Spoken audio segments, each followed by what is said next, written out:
구약성경 시편 25편 1절에서 14절까지의 말씀, 구약성경 819면 여러분 가지고 계신 성경 구약성경 819면 전후에 있겠습니다.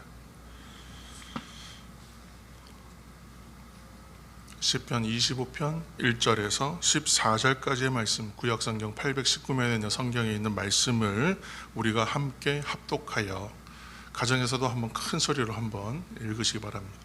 함께 읽으실 때에 시편 25편 1절, 여호와여 나의 영혼이 주를 우러러 보나이다. 나의 하나님이여 내가 주께 의지하였사오니 나를 부끄럽지 않게 하시고 나의 원수들이 나를 이겨 개가를 부르지 못하게 하소서.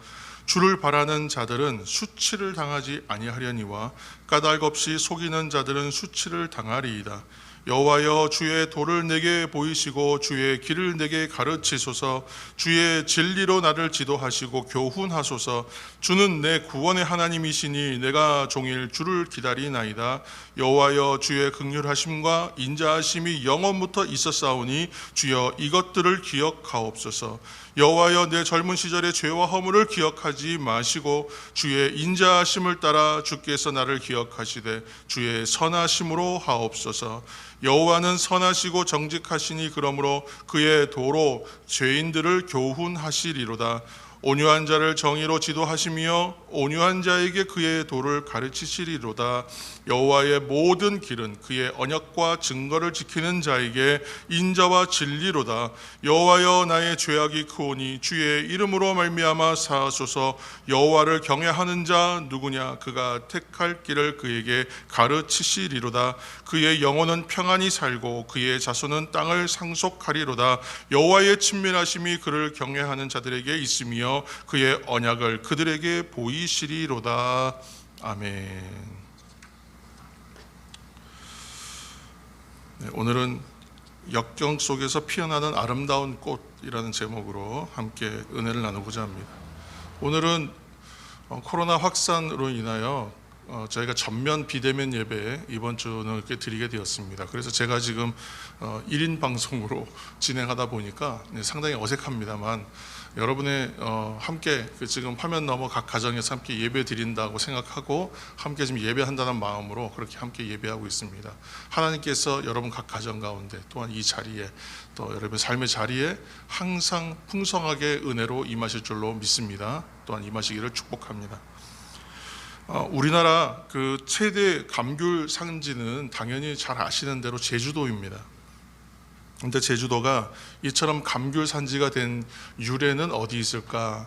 어떻게 해서 그렇게 우리나라가 감귤을 이렇게 잘 이렇게 재배하고 세계적으로도 유명한 그러한 좋은 귤을 생산해내는 기지가 되었을까?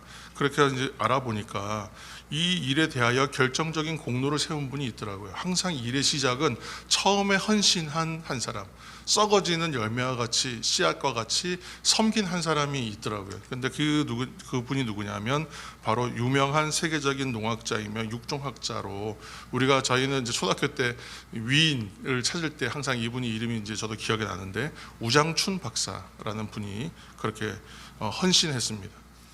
오늘날 그래서 품질 좋은 배추와 무와 쌀과 과일에 이르기까지 품종 개량하고 또 무엇보다 우리 땅에 맞는 그런 우리 땅에 맞게 잘 개량된 그렇게 품종들로 이 땅에 맞는 농작물들을 생산해낼 수 있는 그런 이제 씨앗, 어떤 종자를 이제 만들고 개발하는 일들에 굉장한 큰 공로와 업적을 남기셨어요.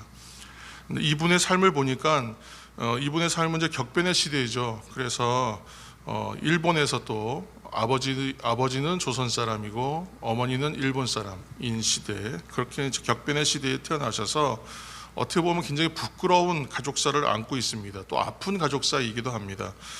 그런데 6.25 이후에 6.25 전쟁 후에 식량난에 허덕이던 이제 대한민국 정부에서 이분을 초청합니다. 일본에 계신 분을. 그래서 일본 정부가 많은 방해를 했다더라고요. 한국으로 가는 걸 막기 위해서. 그만큼 이제 뺏기고 싶지 않은 중요하고 훌륭한 인재였던 것입니다. 세계적인 어떤 그런 논문과 연구도 이미 가지고 계셨던 분이었습니다. 그런데 대한민국 정부가 도움을 요청하니까 이 우장충 박사라는 분이 남은 일생을 조국을 위해서 아낌없이 헌신하고 희생하는 데에 하기로 결정합니다. 그래서 사실은 이분의 아버지가 명성황후를 시해한 사건으로 유명한 을미사변의 주역입니다. 그러니까 친일파고 우리 민족의 적이라고 할 수 있습니다. 민족 반역자입니다. 근데 그런 아버지와 또 어머니는 또 일본인이에요. 일본인 어머니 사이에 태어난 분이기 때문에 사실은 그분이 한국인이라는 생각 또는 이 한국에 가서 무엇을 한다는 생각을 아마 하기가 어려웠을지 않을까 생각합니다. 그러나 그 환경 속에서도 차별 속에서도 일본에서는 또 일본에서 차별이 있고 혼혈이라고 해서 또 한국에 오면 한국에서는 또 그의 과거와 가족사 때문에 양쪽에서 다 좋지 않은 비판과 또 냉대의 시선을 받을 수밖에 없는 그런 인생이었습니다. 삶이 평탄했는가? 삶도 그렇지 않았습니다. 굉장히 힘들고 어려운 삶을 사셨습니다. 그런데 평가는 그래요. 이분이 생각보다 너무 일찍 돌아가셨는데 60 정도에 돌아가셨는데 좀 더 오래 사셨다면 아마 노벨상을 받았을 것이다. 이런 평가가 나올 정도로 그의 연구와 논문 같은 경우는 굉장히 인정받는 그런 학자입니다. 근데 그의 환경이 그렇게 척박하였음에도 불구하고 그가 포기하지 않고 공부하고 연구해서 놀라운 인생, 놀라운 업적을 쌓은 인물이 되었습니다. 위인이 되었습니다. 근데 이분이 그렇게 살 수 있었던 것은 그 앞에 하나의 좌우명과 같이 적어놓은 한 글귀가 있었다고 해요. 거기에서 우리가 해답을 찾을 수 있을 것 같아요. 그 한마디가 뭐냐면 길가에 핀 민들레, 밟혀도 끈질긴 자생력을 갖고 금빛 찬란한 꽃을 피우는 민들레라고 했다는 거예요. 사람들은 길가에 아무렇게나 피어 있고 너무나 흔하기 때문에 민들레가 귀한 줄 몰라요. 귀하게 생각하지 않아요. 흔하니까요. 잡초라고 생각하죠.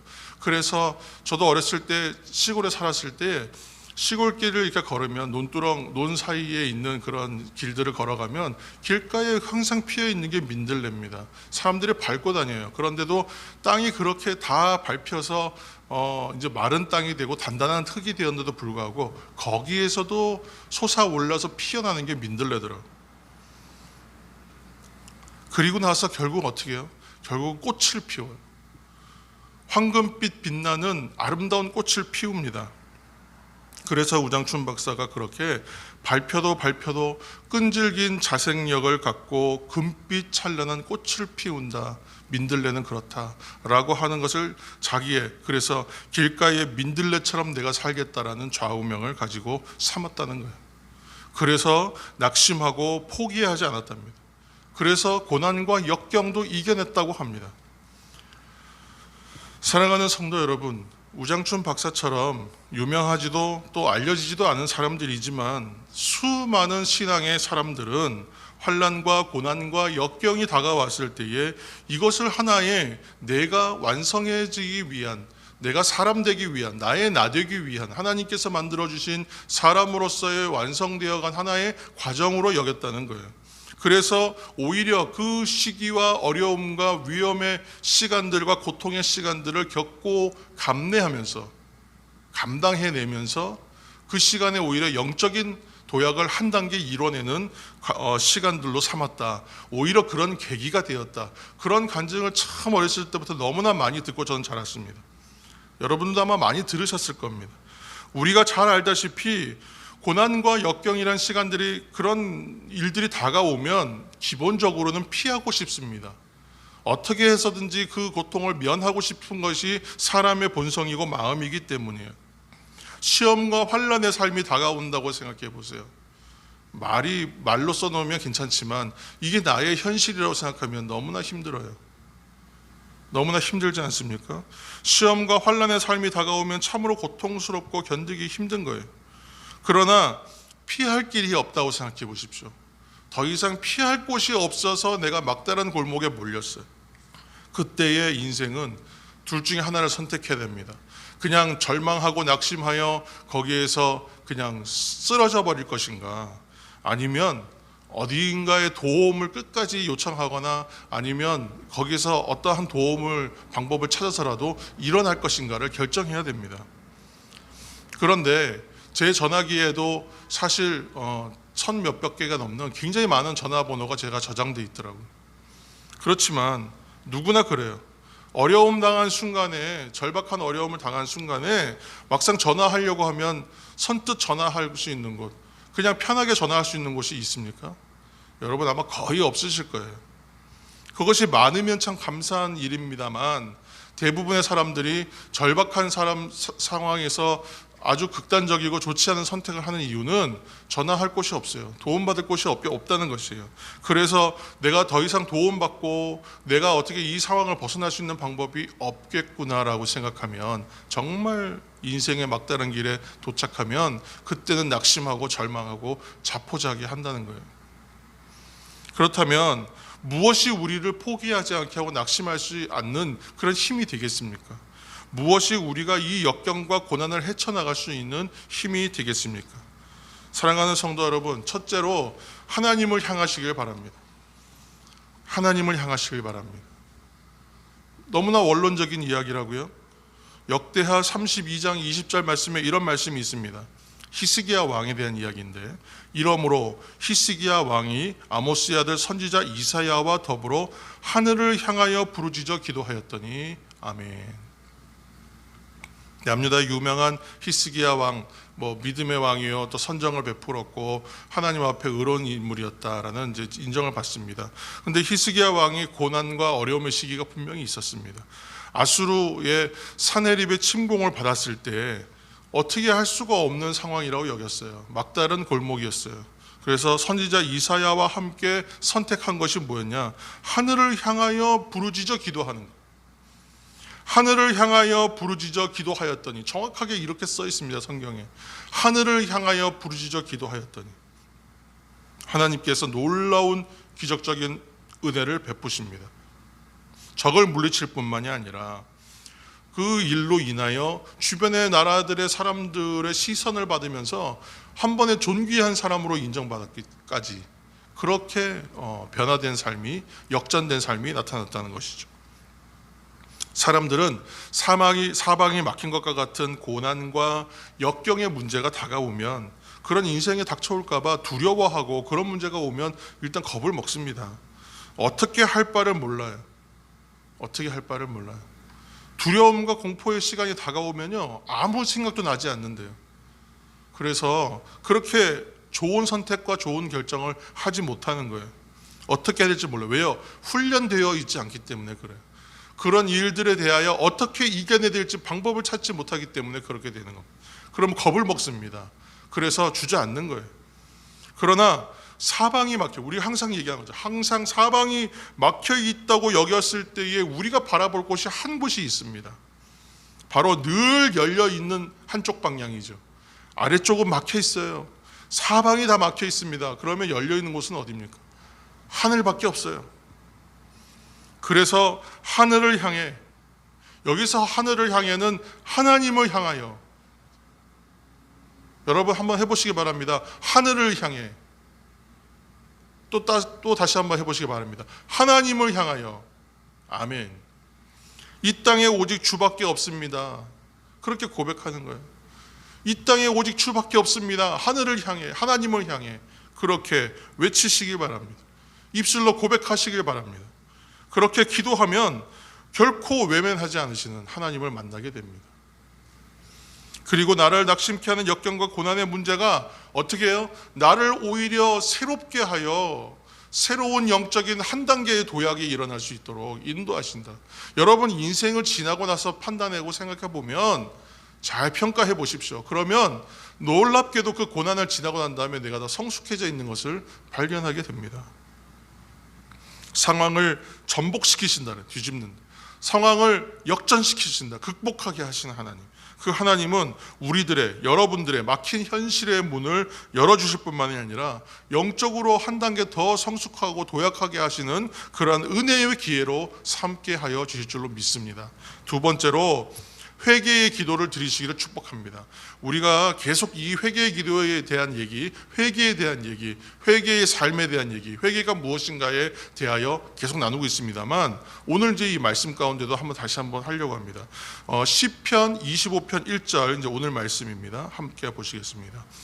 여호와여, 나의 영혼이 주를 우러러 보나이다. 아멘.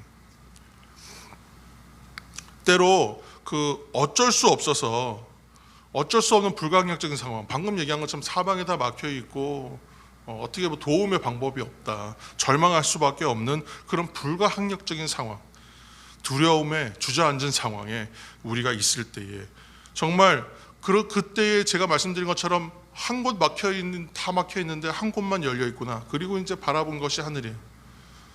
내가 평소에는 하나님 앞에 나가지 않다가 이렇게 돼서야 하나님 앞에 나가니 참 부끄럽구나. 그럴 수 있어요.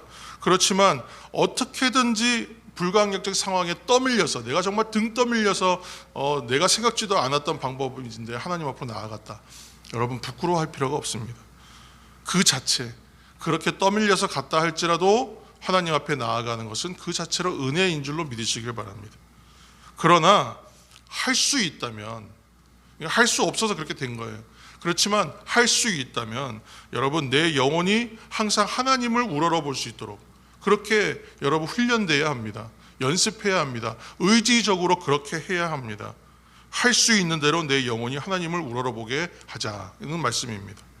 이때 내 영혼은 그냥 영혼과 육과 혼 이렇게 나누는 것이 아니죠. 여기서 지금 말하는 영혼, 시편에서 말하는 여호와여 나의 영혼이, 그런 것은 나의 존재 전체가 나의 전부로 라고 하는 거예요. 그러니까 여기서 말하는 건 생각만 그렇게 하는 것이 아니라 나의 삶과 행동과 인생에 대한 결정과 인생이라고, 삶이라고 말하는 총체, 전체, 나의 존재 전체를 하나님 앞으로 향하여, 하나님을 향하여 산다는 겁니다. 우리의 인생을 계획하시고 이끌어 가시는 분은 하나님이시기 때문에 그래요. 나는 어찌할 바가 없어서 부끄럽지만 그렇게 하나님 앞에 나아갔다. 여러분, 이렇게 생각하실 필요가 없어요. 이미 내 안에 그런 일이 있다면, 여러분, 지금 내가 어쩔 수 없어 떠밀려서 생각지도 않았는데, 나는 그렇게 하려고 하지 않았는데 어떻게 하다 보니까 하나님 앞에 끌려 나갔어요. 여러분, 그렇게 생각하지 마세요. 그렇게 시작했다 하더라도 이미 그러한 마음과 그러한 상황이 있다는 것은 내 안에 성령께서 이미 내주하시고 역사하시고 일하신 증거예요. 우리는 그러한 판단을 할 수가 없어요. 사람은 스스로 하나님 앞에 나아가겠다는 그러한 생각을 만들어낼 수가 없어요. 그 생각 자체가 하나님 안에 있어요. 하나님이 내 안에 계셔요. 그래서 일어나는 자연스러운 현상이에요.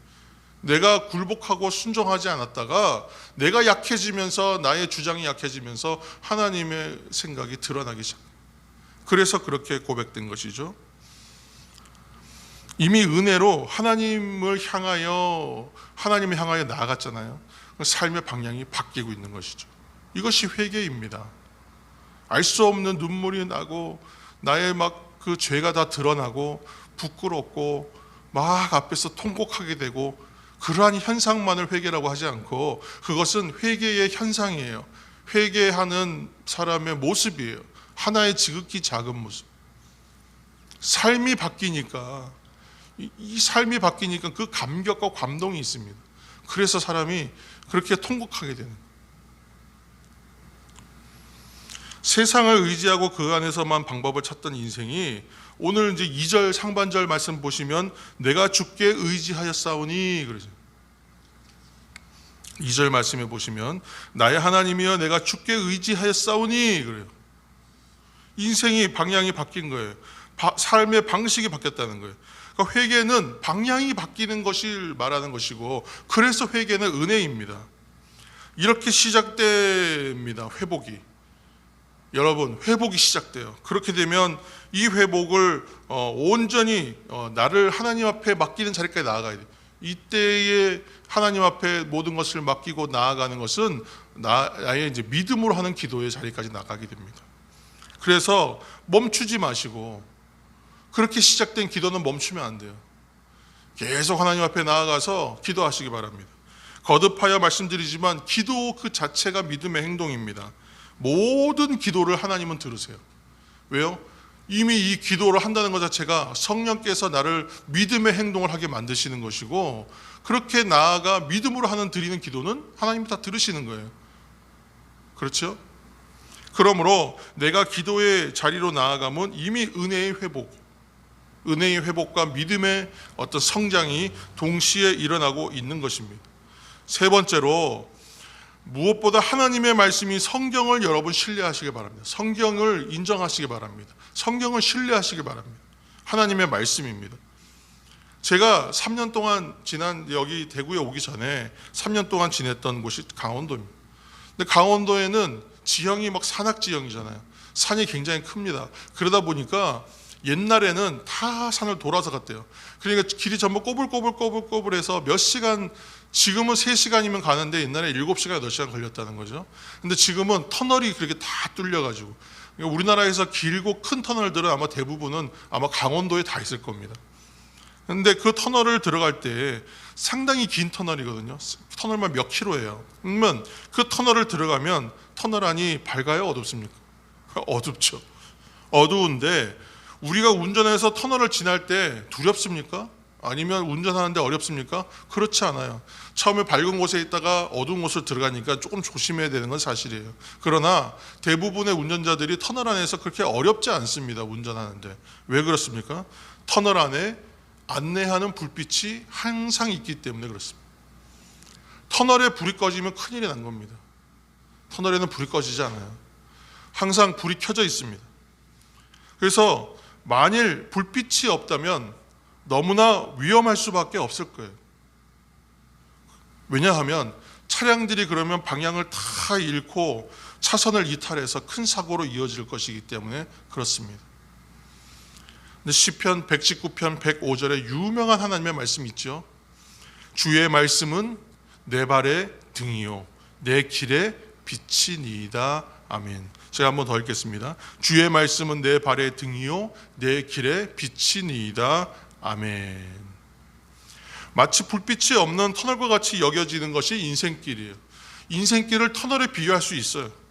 근데 이 터널과 같은 인생이에요. 굴과 같은 인생이잖아요.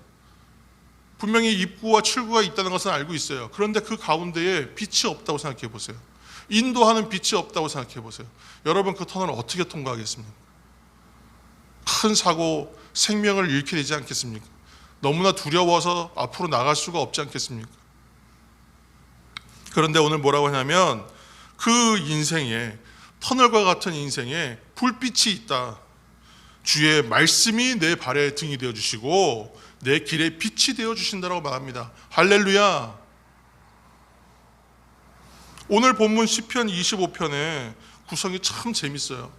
이 시편을 이게 답간체 형식의 시라고 얘기해요. 총 시편에 9개인가 있어요. 그런데 9개의 시편이 그런 답간체로 되어 있고 시편 119편이 이제 대표적인 답간체예요. 그리고 다른 것들의 형식이 조금씩 달라요. 하지만 답간체 형식이라는 게 뭐냐면 각 처음에 이제 이 행이 시작하지 않습니까? 오늘 이제 말씀도 22절에 총 25편도 22개의 알파벳, 알레프부터 뭐 이렇게 시작해서 하는 히브리어 알파벳이 있어요. 히브리어 철자, 우리나라 치면 뭐 기역, 니은, 디귿, 리을 하는 것처럼 자음으로 된 뭐 알렙, 벳, 기멜, 탈렛 이렇게 쭉 있습니다. 그러면 22개의 알파벳 순서에 맞춰서 이렇게 한 줄씩 쓴 거예요. 우리 꼭 삼행시 하듯이 이제 22행시를 쓴 거예요. 그렇게 쓰다 보니까 전체적인 이런 구조를 보면 좀 말이 안 되게 쭉 연결되지 않는 것 같은 느낌도 있어요. 그러나 이제 좀 이 형식적으로 이렇게 쓴 이유가 무엇일까? 이게 22개의 알파벳 자음으로 맞춰서 각 운을 맞춰서 썼다. 두 운을 맞춰서 썼다고 하는 것은 조금 더 잘 기억하고 조금 더 기쁘게 잘 기억하면서 고백하기 위해서 그렇게 만든 것이 아닐까. 쉽게 외우고 노래하기 위해서 만든 것이 아닐까. 왜냐하면 시편 찬송시이기 때문에요. 근데 이 시작과 끝이잖아요. 첫 글자와 마지막 글자에 이르기까지 전체를 다 22행으로 쓴 이유가 무엇인가 또.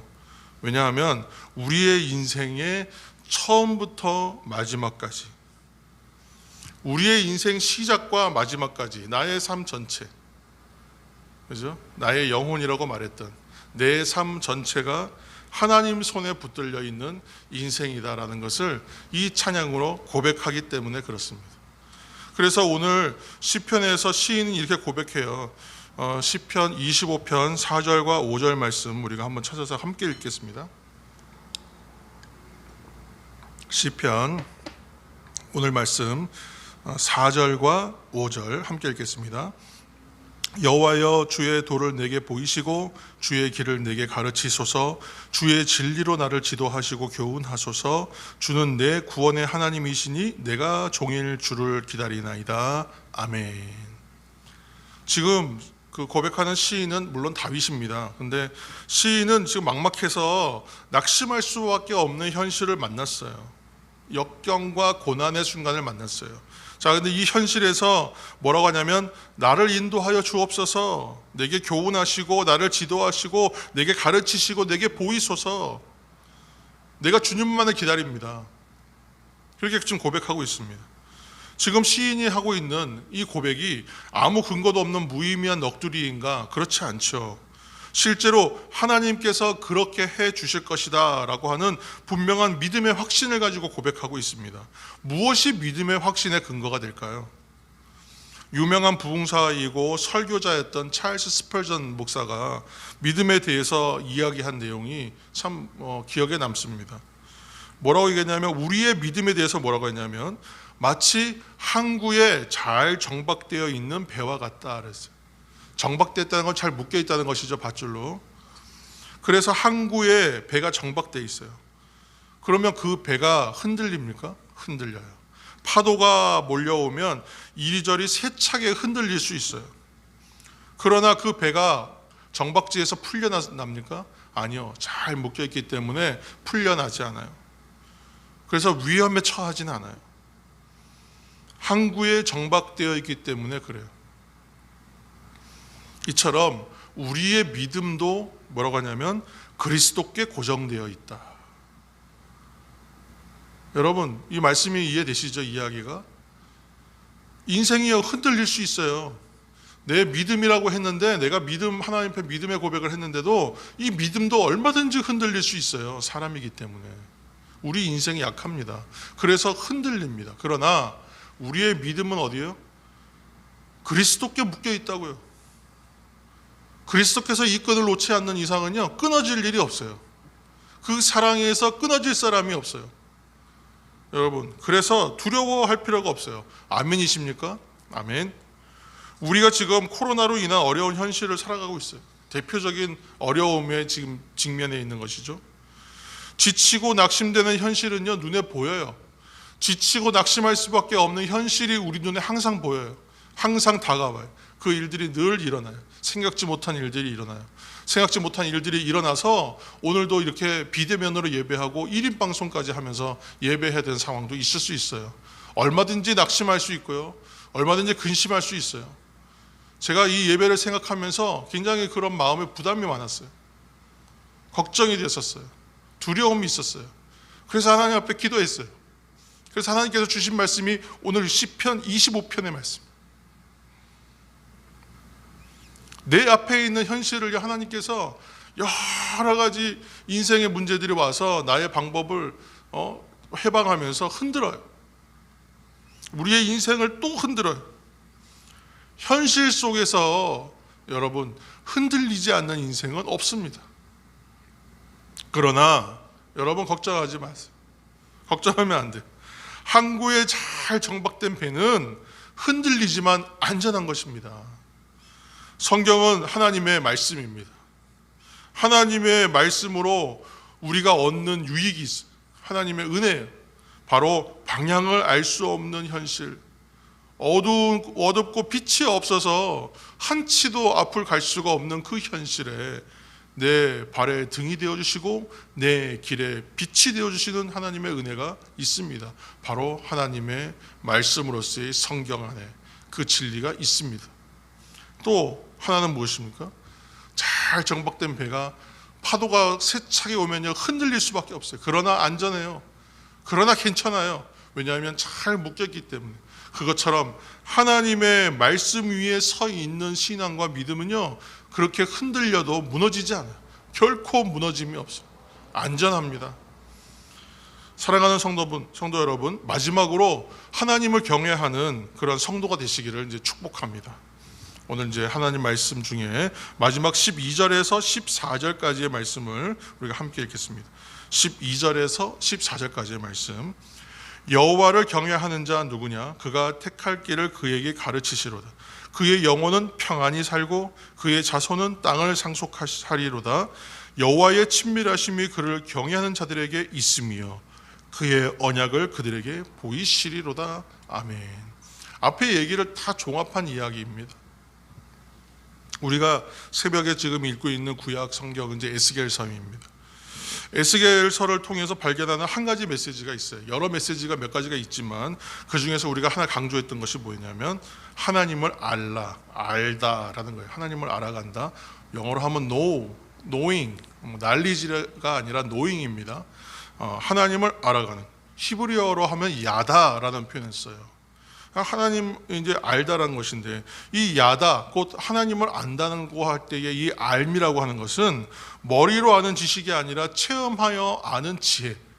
머리로 아는 지식이 아니라 체험하여 아는 지혜를 말하는 거예요.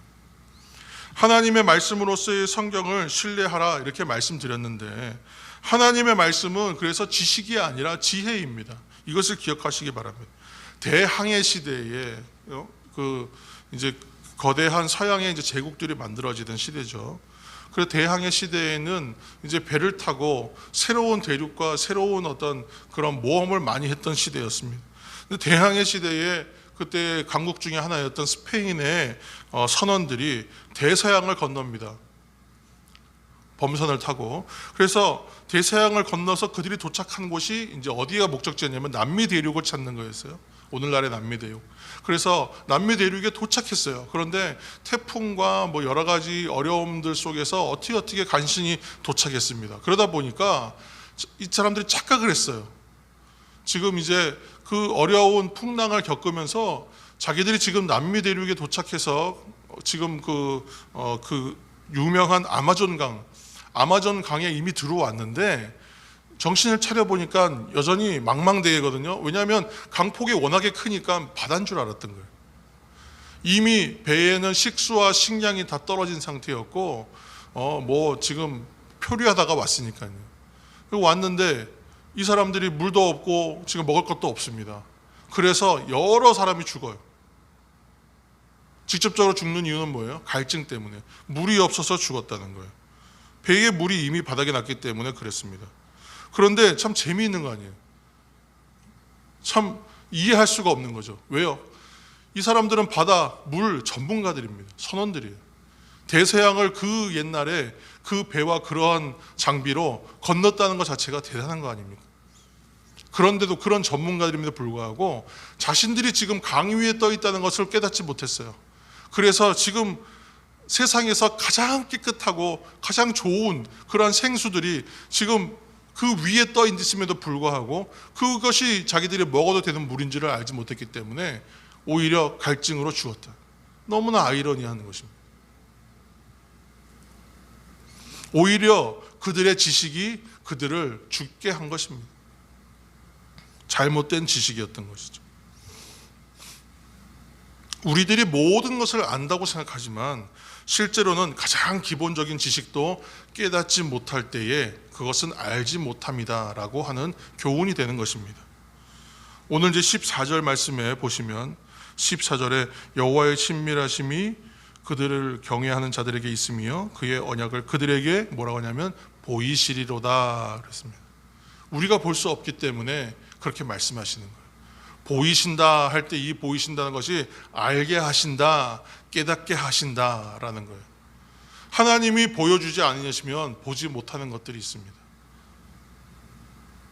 그래서 그것을 깨닫게 하여 주시고 알게 하신다. 이것이 야다라는 단어를 똑같이 쓰고 있어요.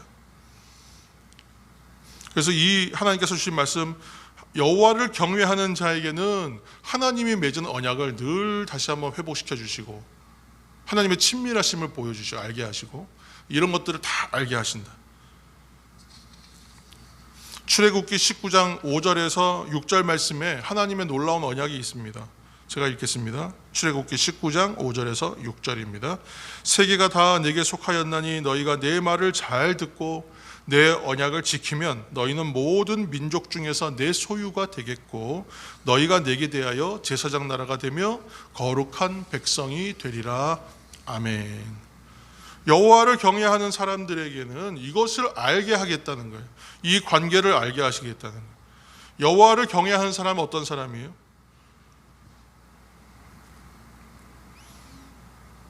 여호와를 경외하는 자가 어떤 존재이며 하나님께서 어떠한 은혜를 베풀어 주시는지 여러분 이 말씀 가운데 발견하시길 바랍니다. 여러분이 이해하실 수 있겠습니까? 그러니까 우리가 역경과 고난 가운데에 있을 때에 더욱 여호와 하나님 경외하기를 배워야 한다는 그러한 우리의 강력한 교훈을 이 말씀 가운데 받게 됩니다.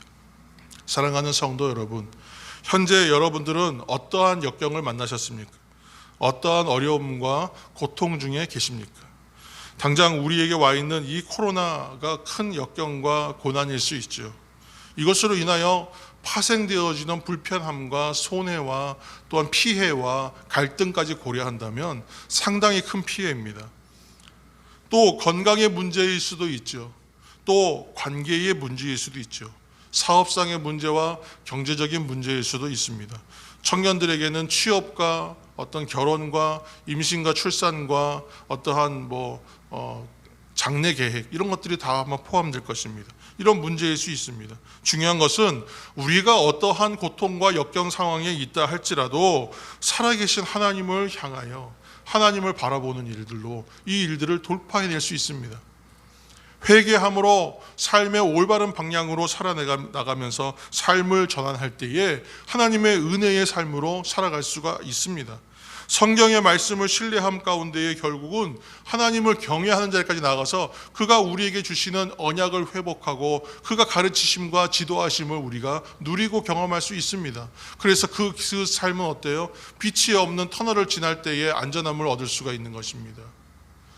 흔들리는 삶 속에서도 평안함을 누릴 수 있는 것입니다. 하나님께서 그렇게 우리에게 오늘 이 시편의 말씀을 통하여 고난과 역경 속에서 피어나는 아름다운 꽃이 되라 우리에게 말씀하여 주십니다. 그리고 아름다운 꽃이 결국은 된다라고 말씀하고 계시는 것입니다. 우리 사랑담은 교회의 믿음의 성도들 또한 온라인으로 함께 시청하시고 예배하시는 여러분들 이 한 주간 말씀 가운데 주신 은혜를 기억하시면서 그렇게 기도해 나가시기를 바랍니다. 결국 하나님께서 우리들을 역경 속에서 피어나는 아름다운 꽃이 되게 하여 주실 것입니다. 할렐루야, 아멘. 기도하겠습니다.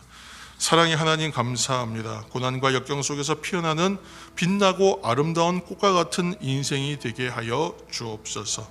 하나님을 향하여 나가게 하시고 하나님 주신 말씀을 사모하며 신뢰하게 하여 주셔서 하나님을 경외하는 삶의 자리로 나아가 주님께서 주시는 아름다운 꽃을 피우는 인생으로 나아가게 하시는 그 은혜 속에서 살아가게 도와주옵소서. 예수님의 이름으로 기도합니다. 아멘.